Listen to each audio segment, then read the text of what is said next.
மகாபாரதம் கதைக்குள் கதைக்குள் கதைக்குள் கதைக்குள் கதைக்குள் கதை. இன்னைக்கு வரைக்கும் எவனாலையும் கம்ப்ளீட் பண்ண முடியாத, பிரேக் பண்ணாத ரெக்கார்டுங்கயா கிருஷ்ணனுடைய கதை.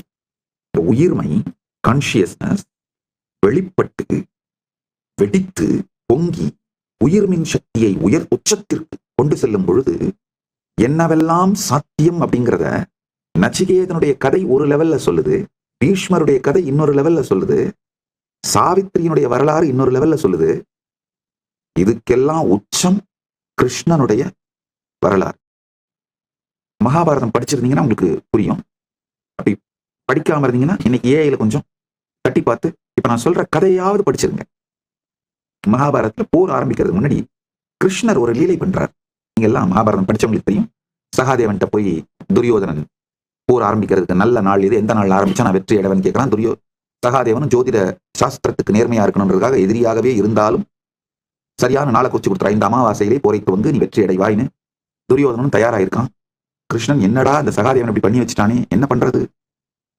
பக்தர்கள் ஏதாவது அவர்களையே அழித்துக் கொள்ளுகிற மாதிரி மெஸ்அப் பண்ணி வச்சாலும் அதிலிருந்தும் பக்தர்களை காப்பாற்றுகின்ற வேலை பகவானுக்குடையது. இந்த கிருஷ்ணரா ஏகப்பட்ட பிளான் பண்ணி is burning the oil over night. இரவு பகல் பாராமல் உழைத்து பாண்டவர்களை வெற்றி பெற வைக்கிறதுக்கு எல்லாத்தையும் பண்ணிட்டு இருந்தா அங்க கவலையே படாம அவருடைய ஜோதிட சாஸ்திரத்துக்கு தான் ஒரு மிகப்பெரிய ஜோதிடன் என்கின்ற அந்த ஐடென்டிட்டிக்கு நேர்மையா இருக்கணும், பங்கம் வரக்கூடாதுன்னு துரியோதனன்ட்ட அப்படியே சொல்லி வச்சிடுறார். சகாதேவன் துரியோதனன் கூட சொல்ற அந்த நிகழ்வு உத்தியோக பருவம், மகாபாரதத்துல உத்தியோக பருவத்துல இருக்கு, கொஞ்சம் படிச்சு பாருங்க. சொல்லி மொத்தத்தையும் சொதப்பி வச்சிடுறார் சகாதேவன். என்ன பண்றது? அதுக்கப்புறம் நேரம் இருந்தா மகாபாரதத்தை விளக்குற இந்த பஞ்ச பாண்டவர்களுக்கும் ஒரு நேர்மையால் வருகின்ற வீக்னஸ் 5 பேருக்கு இருக்கு. ஒன்னொன்னு அந்த 5ஐயும் அந்த 5 நாளும் அவங்க ஏற்படுத்துற சொதப்பல்களை வளர்ச்சி நெளிச்சி இந்த பாரதத்துல வெற்றி அடைய வச்சிருக்காரு பாரு கிருஷ்ணர்.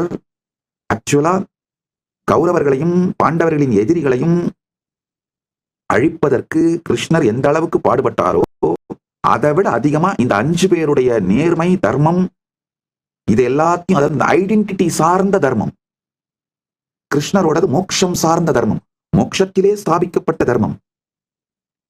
ஆனா இந்த பஞ்சபாண்டவர்களுக்கு தர்மத்திலே ஸ்தாபிக்கப்பட்ட தர்மம்.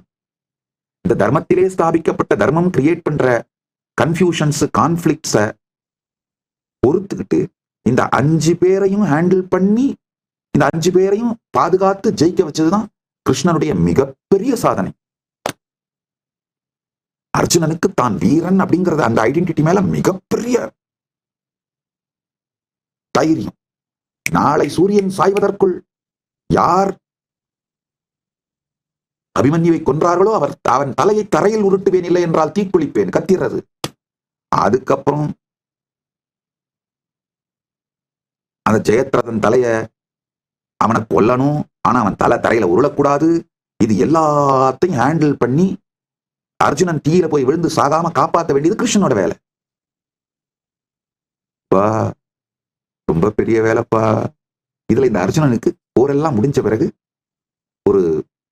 இப்ப எப்படி ஒரு டிரைவர் கார் கதவை திறந்து விடணும், அந்த மாதிரி சாரதி மரபுப்படி அந்த சாரதி தான் தேர்ல இருக்கிற அந்த தலைவன் வீரனை கைப்பிடிச்சு கை தாங்கி அந்த படியில இருந்து இறக்கி கூட்டு வரணும். அந்த புரோட்டோகால கிருஷ்ணர் பண்ணலன்னு வேற இன்கம்ப்ளீஷன்.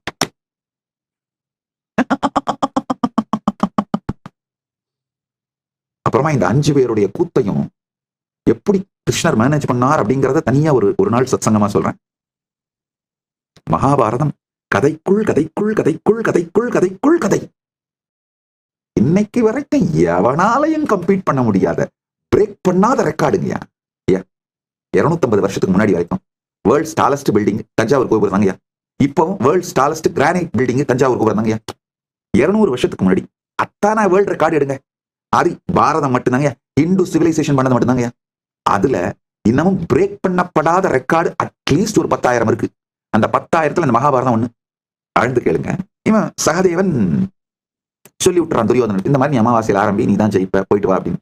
துரியோதனனுக்கு சந்தேகமே இல்லை. ஏன்னா இவன் சகாதேவனுக்கு அந்த நான் மிகப்பெரிய சர்வஞன் ஜோதிடன் ஐடென்டிட்டி மேல இருக்கிற அந்த நேர்மை, அவர் உண்மையிலேயே சகாதேவன் அந்த மாதிரியான ஒரு சர்வஞத்துவமுடைய ஜோதிடர், அதுல ஒன்றும் சந்தேகம் இல்லை. சோ துரியோதனை எல்லாம் பிளான் பண்ணிட்டான். என்ன பண்றது, அவன் அமாவாசையில போர் ஆரம்பிச்சிட்டான்னா கட்டாயமா துரியோதனை ஜெயிச்சிருவான். கிருஷ்ணர் போட்ட அத்தனை பிளானும் போச்சு, என்ன ஆகிறது? உடனே கிருஷ்ணர் என்ன பண்றாரு, ஒரு நாள் முன்னாடியே அந்த அமாவாஸ்யா திதி என்னைக்கு வரணுமோ அன்னைக்கு ஒரு நாள் முன்னாடியே காலையில வந்து உட்கார்ந்து ஆற்றங்கரையிலே ஸ்ராத்தம் கொடுக்க ஆரம்பிச்சிடுறார். ஸ்ராத்தம் கொடுக்க ஆரம்பிச்சோன்னே, ஆக்சுவலா ஸ்ராத்தம் கொடுக்கறது எப்ப பண்ணணும்னா அந்த சூரியனும் சந்திரனும் சேர்ற நேரத்துல தான் அமாவாஸ்யா. அந்த நேரத்துல ஸ்ராத்தம் கொடுக்கணும், தர்ப்பணம், பித்ரு தர்ப்பணம், ஸ்ராத்தம் கொடுக்கணும். இந்த அமாவாசை வருவதற்கு ஒரு நாள் முன்பாகவே வந்து உட்கார்ந்து ஸ்ராத்தம் கொடுக்க ஆரம்பிச்சிடுறார்.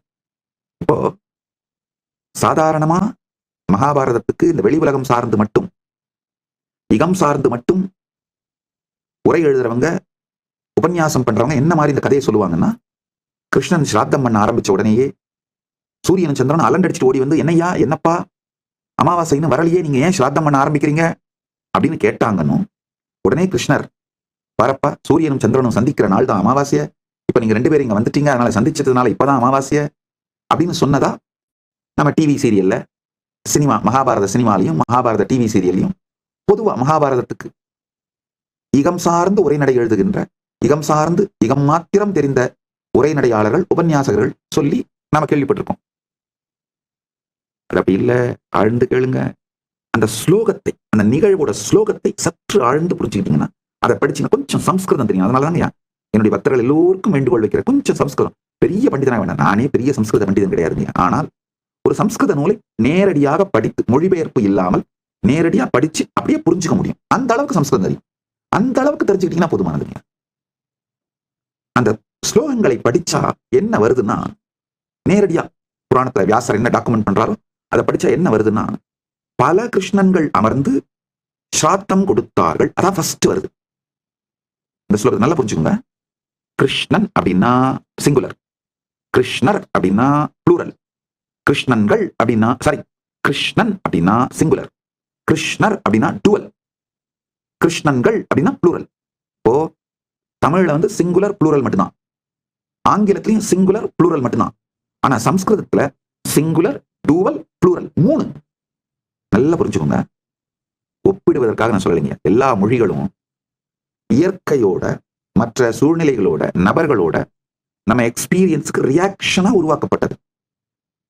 ஆனா சம்ஸ்கிருதம் கான்சியஸா, சமஸ்கிருதம் நன்றாக உயிர்மையிலே ரியாக்ஷனா இல்லாம முழு உயிர்மை நிலையிலிருந்து நன்றாக செய்யப்பட்டது. ஏகவச்சனம், விவச்சனம், பகுவச்சனம், சிங்குலர், டுவல், ப்ளூரல். கிருஷ்ணன் அப்படின்னா ஏகவச்சனம், கிருஷ்ணர் அப்படின்னா திவச்சனம், கிருஷ்ணன்கள் அப்படின்னா பகுவச்சனம். திவச்சனத்தை 2 கிருஷ்ணர் சொல்லலாம். நான் இங்க கிருஷ்ணன் ஏன் சொல்றேன்னா, அதாவது இந்த ஸ்லோகத்துல பகுவச்சனத்தாலே கிருஷ்ணன் சொல்லப்படுகிறான்.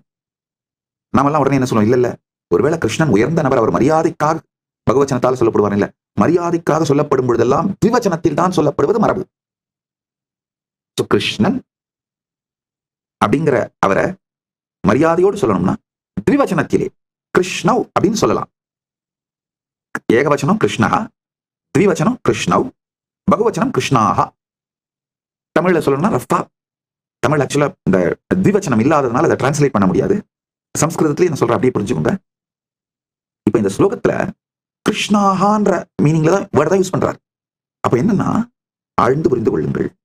முதல் முறையா இப்போ நம்ம கிரிகோரியன் கேலண்டர் படி பார்த்தா 5561 ஆண்டுகளுக்கு முன்பு 5561 BC அக்டோபர் 16 நடந்திருக்கு.